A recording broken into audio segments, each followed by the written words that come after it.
The road to designer toys.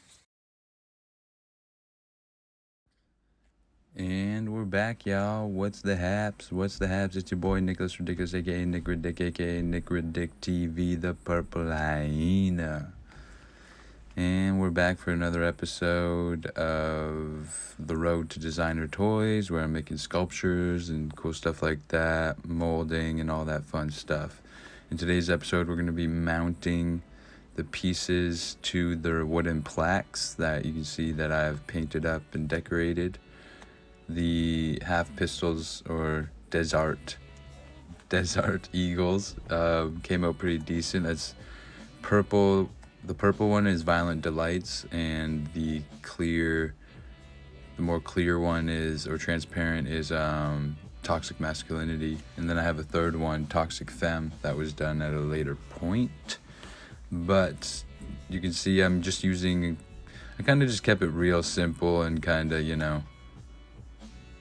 what's the word, pedestrian or something like that, just kind of don't know much about tools and all that kind of stuff, so I just used my Dremel, and it just so happened that the Dremel piece that I had that was a little screw kind of head lined up perfectly with a wire hanger I had laying around, so I was able to chop it up and basically line up all the holes, measure them all out, kind of get them all lined up nicely, and just I used 3 major support points to kind of hold them in, and the idea was to kind of get the holes in the guns or the pieces first, and then lining them up on the boards while also adding a little bit of paint or marker to kind of create mark hit point, so I knew where to screw in with the Dremel the next point.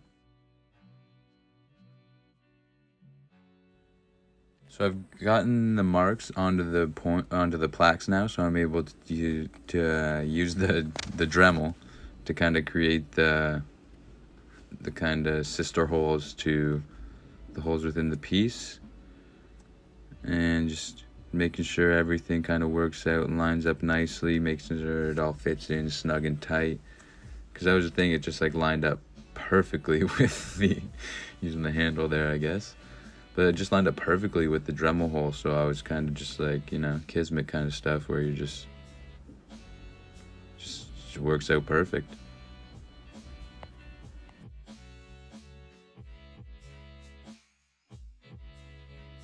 So I believe I had some pieces prepped, but this is when I had to go and get the actual wire hanger to complete making the little dowels or prongs or whatever you want to call them. But this is basically it, and my motioning there, cutting it down, because I basically, you'd measure them all out, kind of chop it down as much as you could, and then you kind of just have to bend and weave the metal until it kind of heats up. Oh, showing it out of frame there. Nice job there, bud. I also spray painted them with a chrome spray paint I have, just to give them a little razzle dazzle. But other than that, it's just getting them in there and make sure all the holes are drilled up nicely. Whoop.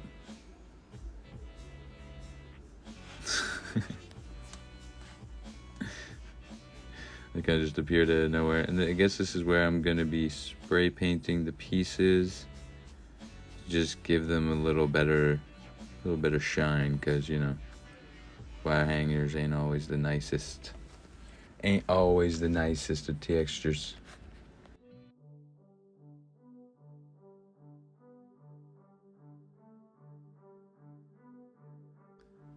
And I'm just trying to be careful here not to kind of, overload them and get them too covered. And that's the tricky part with spray paint. You gotta kind of have that trigger finger on lock, you know what I'm saying?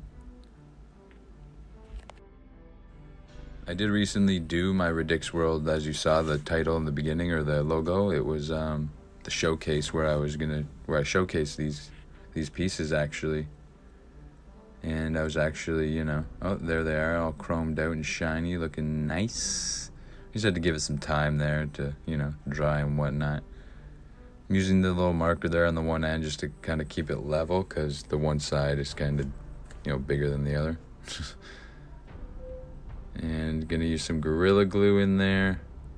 Just kind of using a couple dabs on the end of the metal pieces and just kind of dabbing a bit into the hole there. And then just getting them in there nice and snug. Push a little bit for force just to give it time to dry up a little bit. And they always say it's good to put the glue on both the surfaces you're going to be gluing together. Just kind of creates the bond on both ends.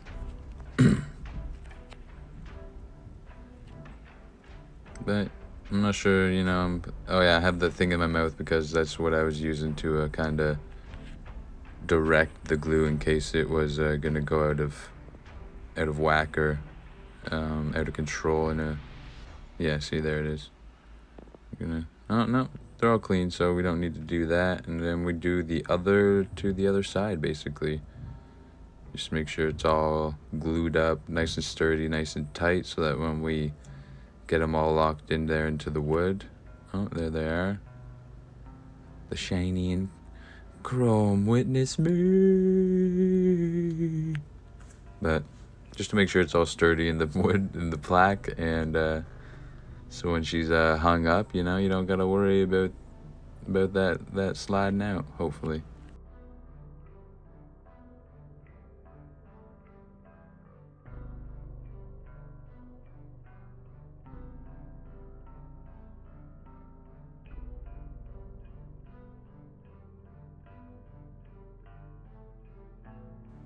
And the reminder, as always, when you're working with super glue, just be careful, because that shit will get everywhere if you're not wearing gloves like I am, and, create little hard shells upon your skin. So don't hold anything too long if you got that wetness on you.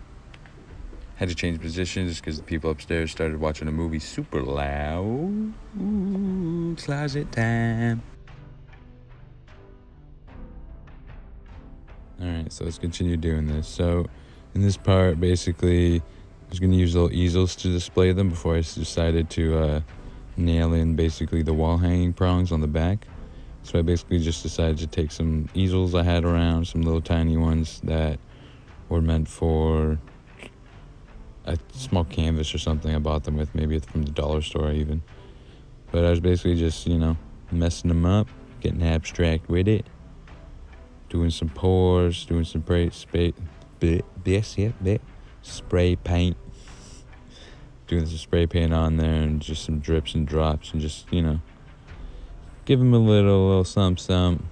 I honestly didn't end up using them in the end, because I was able to hang them on the walls of the gallery space I was using for Ridics World. But, I have them for a later date, or, can offer them to anyone who purchases them or anything like that, just as an extra mode of display.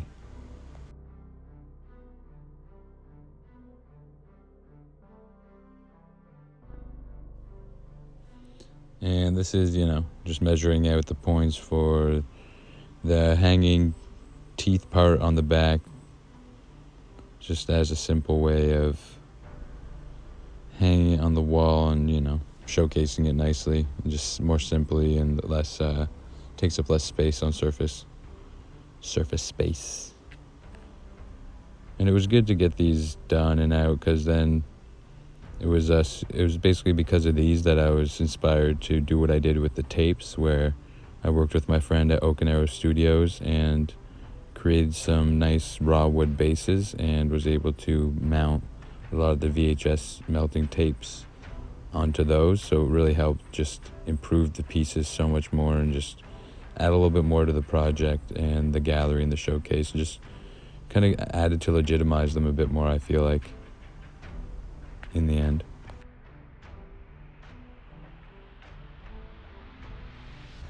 The exploration was super fun, and it was like,